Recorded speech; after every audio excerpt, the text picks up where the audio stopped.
జై శ్రీమన్నారాయణ. నేను మీ icon astrologer Gattupalli Suresh Babu.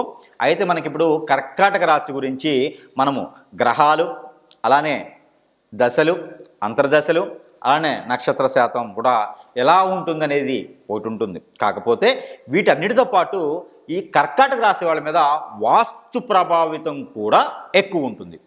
ఈ వాస్తు కూడా బాగుంటే మీ జాతకంలో గ్రహాల రీచైనా లేదా గ్రహాలు అనుకూలంగా లేకపోయినా మీకు శని భగవానుడిదైనా, సూర్యుడిదైనా, బుధుడిదైనా, గురువుదైనా, ఏదైనా మీకు రాహువు, కేతువు ఇలాంటి గ్రహాల వల్ల మీకు స్థితిగతులు బాగలేకపోయినా మీరు గెటాన్ అవ్వచ్చు, హైకి వెళ్ళచ్చు, సక్సెస్ అవ్వచ్చు.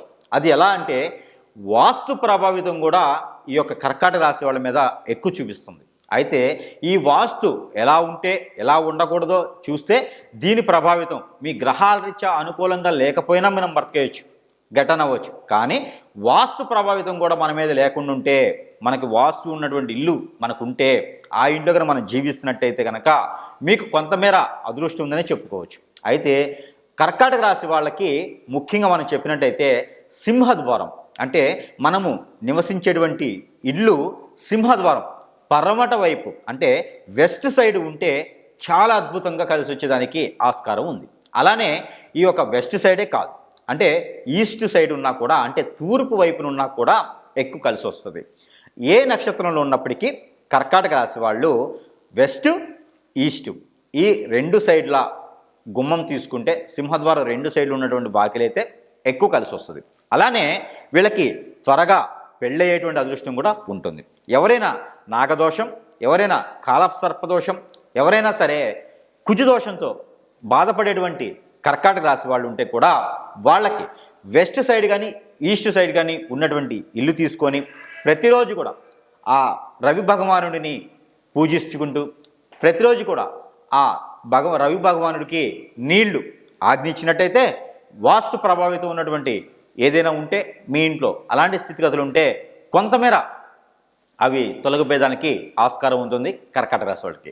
ముఖ్యంగా సింహద్వారం దక్షిణ వైపున ఉన్నట్లయితే మీకు ఈ వాస్తు ప్రభావితం ఎక్కువగా చూపించేసి ఆర్థిక స్థితిగతుల్ని కొంతమేర తక్కువ చేస్తుంది.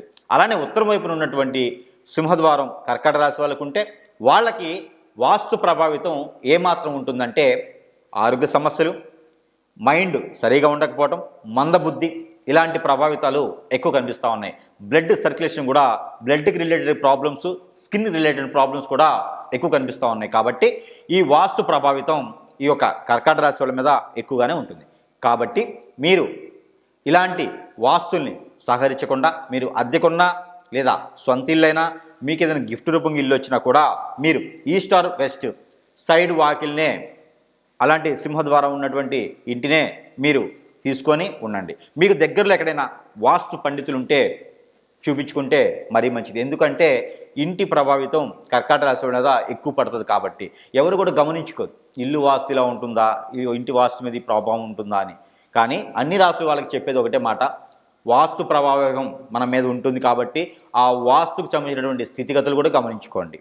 అలా లేకుంటే మీరు మార్చలేని పరిస్థితుల్లో ఉంటే దానికి తగ్గట్టుగా చిన్న చిన్న పరిహారాలు చేసుకుంటే మరీ మంచిది.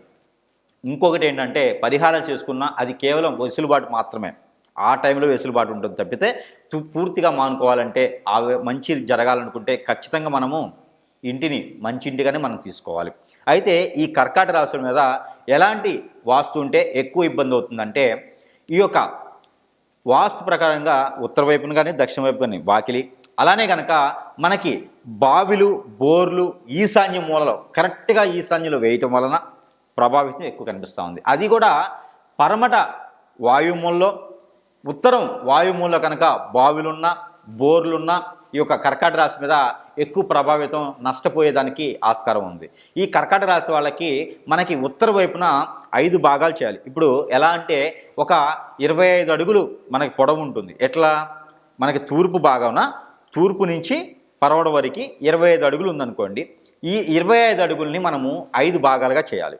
ఈ 5 భాగాలు చేసి మనకి తూర్పు నుంచి పరవడ వైపున ఉన్నటువంటి 25 భాగాల్లో 2 భాగాలు తీసుకోవాలి. అది ఇక్కడ తూర్పు నుంచి పరవడ వైపున 2 భాగాలు అంటే తూర్పు నుంచి లెక్కేసుకున్నప్పుడు 10వ భాగం అంటే ఇప్పుడు ఎట్లా అంటే 10 అడుగుల్లో 10 అడుగుల్లో మనకి రెండో భాగం 5వ భాగం అవుతుంది, రెండో భాగం అవుతుంది. ఆ రెండో భాగం మనము బోరు కానీ బావి కానీ వేసుకోవచ్చు. అయితే అట్లానే మనకి ఉత్తరం వైపున మనకి కుబేర స్థానం అని ఉంటుంది. ఈ ఉత్తర వైపు కుబేర స్థానంలో కనుక మనము ఇనపెట్టి కానివ్వండి, డబ్బులు దాచుకునే లాకర్ కానివ్వండి, అలానే మనం డబ్బులు పెట్టుకుని గోల్డ్ పెట్టుకునే బీరువాస్ కానివ్వండి, ఏదైనా ఉంటే అది ఎక్కడ పెట్టాలి అంటే మనకి పరమణ వైపు నుంచి ఉత్తరం వైపు నుంచి చూసినటువంటి వాల్కి మనము 5 భాగాలు చేసుకోవాలి. అది ఎలా అంటే మనం ఇప్పుడు ఎక్కడైతే బెడ్రూమ్లో మీరు పెట్టుకున్నటువంటి లాకర్స్ అది ఎట్లా చూసుకోవాలి మనం అంటే, మన బెడ్రూమ్ వచ్చేసి 12 అడుగులు ఉంటుంది, లేదా 10 అడుగులు ఉంటుంది. దీన్ని మనము ఎంత అడుగులైతే ఉంటుందో ఉత్తరం వైపున వాల్ని కనుక మనం క్యాలిక్యులేషన్ చేస్తే, అంటే ఈ ఒక పరవటి నుంచి తూర్పు వరకు పెట్టినటువంటి వాల్ 10 అడుగులు ఉందనుకోండి సపోజ్, ఈ 10 అడుగుల్ని మనము 5 భాగాలు చేయాలి.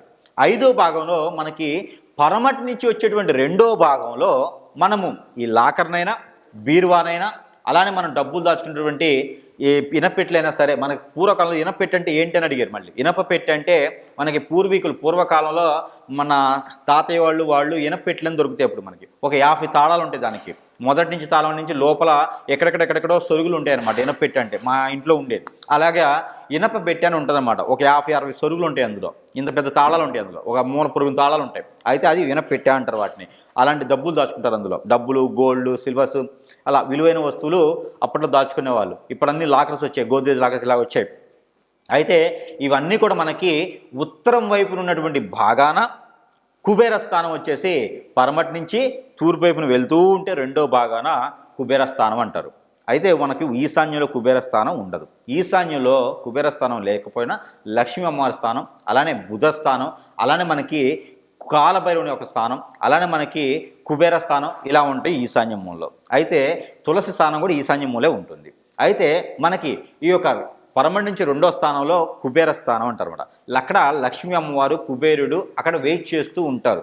ఆ వెయిట్ చేస్తూ ఉన్నటువంటి స్థానంలో కనుక మనము ఈ యొక్క డబ్బు పెట్టుకున్నటువంటి లాకర్ను కనుక మనం పెట్టినట్లయితే ఆ డబ్బుతో పాటు ఇంటి దస్తావేజులు, అలానే చెక్స్, మనీ సర్క్యులేషన్లో పెట్టినటువంటి ప్రతి ఒక్కటి కూడా మనము ఆ ఉత్తర వైపున ఉన్నటువంటి వాలుకి, ఆ ఉత్తరం వైపున ఉన్నటువంటి వాలుకు పెట్టేటువంటి స్థానం పరమటి నుంచి ఉత్తరం వైపు తూర్పు వైపు లెక్కేసుకుంటే వచ్చేటువంటి 5 భాగాలు చేస్తే వచ్చేటువంటి పరమటి నుంచి 2వ భాగంలో కుబేర స్థానం ఉంటుంది. కాబట్టి ఆ తద్మేర ఆ స్థానంలో కనుక మనము ఒక పీట వేసి, లేదా ఒక చెక్కది సంబంధించింది, టేకదైతే ఇంక మరీ మంచిది, టేక చెక్క కొట్టేసి ఆ తద్మేర ఆ పైన కనుక మనము ఆ డబ్బులు పెట్టి దాచుకునేది పెట్టినట్లయితే కనుక ఖచ్చితంగా కర్కాటక రాశి వాళ్ళకి అత్యద్భుతమైనటువంటి ధనధాన్యాలు, అత్యద్భుతమైనటువంటి కలిసి వచ్చే కాలం ఉంటుంది. కాబట్టి ఎక్కడైతే డబ్బులు మిషన్ మీ ఇంట్లోనే ఉందా అన్నట్లు కలిసి వస్తుంది. కాబట్టి మీరు అందరూ కూడా వాస్తు ప్రభావితమైనటువంటి ప్రాంతాలు, వాస్తు ప్రభావితమైనటువంటి నెగిటివ్ ఉన్నటువంటి ఇంట్లో ఉండకుండా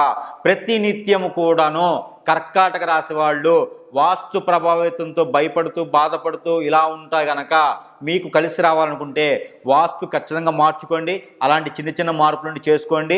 వాస్తు ప్రభావితం కర్కాటక రాశి వాళ్ళ ఎక్కువ మీద ఉంటుంది. కాబట్టి చిన్న చిన్న మార్పులు చేసుకోవడం వలన మంచి జరిగేదానికి ఆస్కారం ఉంటుంది. మేము ఇప్పుడు మార్చలేం గురువు గారు వాస్తుని, మరి ఇప్పుడు మా దగ్గర అంత లేదు, మరి ఏం చేయాలనుకుంటారు. వీళ్ళందరూ కూడా కొంతమేర వెసులుబాటు కోసం ప్రతి దసరాకి కానివ్వండి, ప్రతి సంక్రాంతికి కానివ్వండి, సంవత్సరంలో ఒకసారి మీకు కుదిరినప్పుడు ఇంటి మొత్తానికి మీకు పెయింట్ వేయించుకొని కొత్త రకంగా పెయింట్ వేయించుకుంటే కనుక కొంతమేర ఆ వాస్తులో ఉన్నటువంటి చెడు ప్రభావితం మేమేం పడకుండా ఉంటుంది. అలానే మీరు ఇంకా కొంచెం వాస్తు బాగాలేదు ఏం చేయాలనుకుంటే కనుక ప్రతినిత్యం లేదా మీకు కుదిరినప్పుడు వారంలో కనీసం ఒక 3 రోజులైనా సరే సాయం సంధ్య వేళలో మీరు ఆవు పిడక మీద మీరు గుగ్గిలము, సాంబ్రాణి 2 కలిపి కనుక పొగ వేసినట్లయితే కనుక మీకు ఆ వాస్తు ప్రభావం అనేది ఎక్కువ పడకుండా కొంతమేర వెసులుబాటు దొరికేసి ఆ వాస్తు ఎప్పటికైనా మీరు మార్చుకోవాలి. కానీ కొంతమేర మీకు వెసులుబాటు దొరికేసి కొంతమేర బాగుండొచ్చు. అంటే మీకు నిద్ర పట్టకపోవటానికి, లేకపోతే ఆర్థికంగా ఆరోగ్యంగా కొంతమేర మీకు ఎదిగేదానికి ఆస్కారం ఉంటుంది. కాబట్టి తద్మేర చిన్న చిన్న వాస్తుకి సంబంధించినటువంటి ఆ మార్పుల నుండి చేసుకోండి. అప్పటి వరకు కూడా నేను చెప్పినటువంటి చిన్నపాటి రెమెడీస్ 2 కూడా చేసుకొని వాస్తు ప్రకారంగా కాకపోయినా ఇవి రెగ్యులర్గా చేసుకోవచ్చు. కర్కాటక రాశి వాళ్ళు చేసుకోవడం ద్వారా ఆ వాస్తులో ఉన్నటువంటి ఆ వాస్తులో ఏదంటే చెడు గాలి కానీ ఆ వాస్తులు ఇచ్చి నెగిటివ్స్ కానీ ఉంటే కూడా వెళ్ళిపోయేదానికి ఎక్కువ ఆస్కారం ఉంటుంది. కాబట్టి మీరందరూ కూడా సుఖంగా నిద్రపోయేదానికి ఎక్కువ ఉంటుంది. అలానే ఈ యొక్క కర్కాటక రాశి వాళ్ళకి ఇంకోటి ఏంటంటే మనకి ఇంట్లో కొంతమేర అటకలని వేస్తారు, అంటే స్లాపులు పోసేసి వాటి కింద మంచాలు వేస్తూ ఉంటారు. డబల్ కార్డు, సింగిల్ కార్డు, ఇలా దివాన్ కార్డ్స్ మంచాలు వేసుకుని వాటి మీద పడుకుంటూ ఉంటారు. వాళ్ళకి కళలు వస్తాయి, చెడు కళలు, ఏదో తెలియని ఒక మైండ్కి సరిగా ఉండదు, నిద్ర పట్టకపోతూ ఉంటుంది. వాళ్ళందరూ కూడా ఈ పొగ వేసుకొని ఆ సూర్ కింద, అంటే ఆ ఒక స్లాప్ కింద కనుక మంచం వేసుకోకుండా కొంత ముందుకు జరిపేసి మంచం వేసుకుంటే మరీ మంచి కాలం కలిసి వచ్చేదానికి ఉంది. కాబట్టి తద్మేర కర్కాటక రాశి వాళ్ళందరూ కూడా ఇలాంటి చిన్న చిన్న వాస్తు దోషాలు ఉంటే వాటన్నింటిని తప్పించుకునేందుకు ప్రతినిత్యం కూడా పొగ వేసుకోవడం దాన్ని ప్రయత్నం చేయండి. అందరూ కూడా సుఖంగా ఉండాలని నేను కోరుకుంటా ఉన్నాను. జై శ్రీమన్నారాయణ.